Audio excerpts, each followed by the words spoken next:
சாய் பக்தர்களுக்கு என் அன்பு வணக்கங்கள். ஓம் சாய்ராம். என் அன்பு குழந்தையே, உன் துணையின் இல்லத்தில் என்ன நடக்கப் போகிறது என்பதை இப்பொழுது உன்னிடம் அவசரமாக கூற வந்தேன். உன் துணையின் இல்லத்தில் மங்கள வாத்தியங்கள் முழங்கப் போகிறது. மங்களகரமான நிகழ்வுகள் உன் துணையின் இல்லத்தில் நடக்கப் போகிறது. ஆச்சரியமாக கேட்டுக்கொண்டு இருக்கிறாயே, உன் துணையின் இல்லத்தில் சுப நிகழ்ச்சிகள் நடக்க ஆரம்பமாகிவிட்டது. அப்படி என்றால் என்ன சாயப்பா என்று கேட்கிறாயா குழந்தைக்கு? உன் வாழ்க்கையிலும் சுப நிகழ்ச்சி ஆரம்பமாக போகிறது.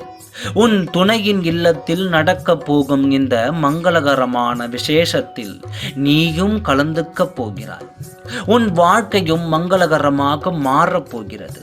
சாயப்பா, என்னை பிரித்து வேடிக்கை பார்த்தவர்கள் நிம்மதியாக இருக்க வேண்டுமா என்று நீ கேட்டால், அங்கு அவர்கள் இல்லம் நிம்மதியாக இருந்தால் மட்டும்தான் உன் வாழ்க்கை சந்தோஷமாக இருக்கும். அப்படி இருக்கும் பொழுது உன் துணையின் இல்லத்தில் பழைய நினைவுகள் இப்பொழுது அகற்றி இப்பொழுது உன் மீதான அன்புகள் வந்துவிட்டது. உன் மீதான பெருமிதம் கொண்டு இந்த விசேஷ நாட்களில் உன்னையும் அவர்கள் இல்லத்திலும் குடும்பத்திலும் நினைத்து அழகு பார்க்க வேண்டும் என்று ஆசைப்படுகிறார்கள். இதனால் தான் அவர்களின் மனமாற்றத்தை அவர்கள் இல்லத்தில் மங்கள நிகழ்வுகள் நடந்து கெட்டி மேலும் கொட்டப் போகிறது. உன் வாழ்க்கையில் ஒரு மங்களகரமான நிகழ்வுகள் இனி தொடங்கப் போகிறது.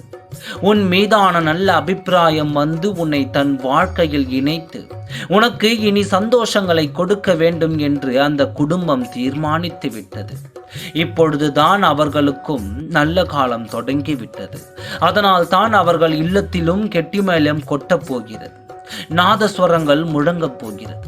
அந்த விசேஷத்தில் நீ கலந்து கொள்ளும் பொழுது உன் துணையிடம் நீ மன மகிழ்ச்சியோடு இருப்பாய். அந்த நாளில் தான் அவர்கள் இல்லத்தில் இந்த சுப காரியங்கள் நடக்கும். உன் பாதம் எடுத்து வைத்த அடுத்த நொடித்தான் அவர்கள் இல்லத்தில் சுப நிகழ்ச்சி நடக்கப் போகிறது. அவர்களுக்கு வந்த கஷ்ட காலம் நீங்க வேண்டுமானால் அவர்கள் இல்லத்தில் நீ அடியெடுத்து வைக்க வேண்டும் என்று அவர்கள் மனதில் நான் பேசினேன்.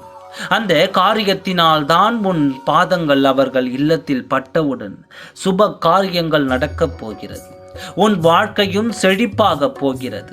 இனி உன் துணை வாழ்நாளில் ஒரு நிமிடம் கூட உன்னை விட்டு விலக மாட்டார். உன்னையே சுற்றி சுற்றி வரும் உன் துணையை பார்க்க நீ தயாராக இரு.